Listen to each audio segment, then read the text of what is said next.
एक समय की बात है। किसी गांव में एक साधु रहते थे। वह भगवान का बहुत बड़े भक्त थे और निरंतर एक पेड़ के नीचे बैठकर तपस्या किया करते थे। उनका भगवान पर अटूट विश्वास था और गांव वाले भी उनकी इज्जत करते थे। एक बार गांव में बहुत भीषण बाढ़ आ गई। चारों तरफ पानी ही पानी दिखाई देने लगा।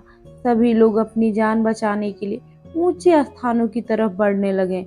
जब लोगों ने देखा कि साधु महाराज अभी भी पेड़ के नीचे बैठे भगवान का नाम जप रहे हैं, तो उन्हें यह जगह छोड़ने की सलाह दी। पर साधु ने कहा, तुम लोग अपनी जान बचाओ, मुझे तो मेरा भगवान बचाएगा। धीरे धीरे पानी का स्तर बढ़ता गया और पानी साधु के कमर तक आ पहुंचा। इतने में वहां से एक नाव गुजरी। मल्लाह ने कहा, हे साधु महाराज, आप इस नाव पर सवार हो जाइए, मैं आपको सुरक्षित स्थान तक पहुंचा दूंगा। नहीं, मुझे तुम्हारी मदद की आवश्यकता नहीं है, मुझे तो मेरा भगवान बचाएगा, साधु ने उत्तर दिया। नाव वाला चुपचाप वहां से चला गया।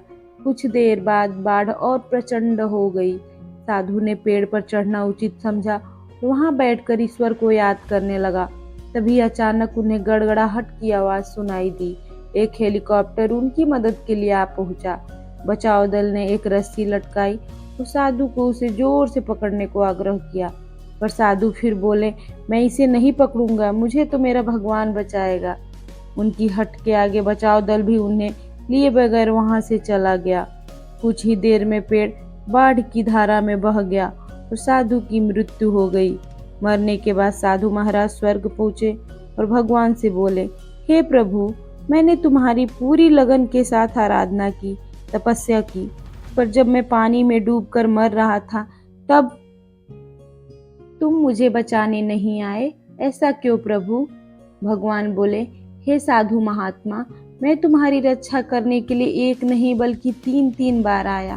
पहला ग्रामीणों के रूप में, दूसरा नाव वालों के रूप में और तीसरा हेलीकॉप्टर बचाव दल के रूप में, किंतु तुम मेरे इन अवसरों को पहचान नहीं पाए।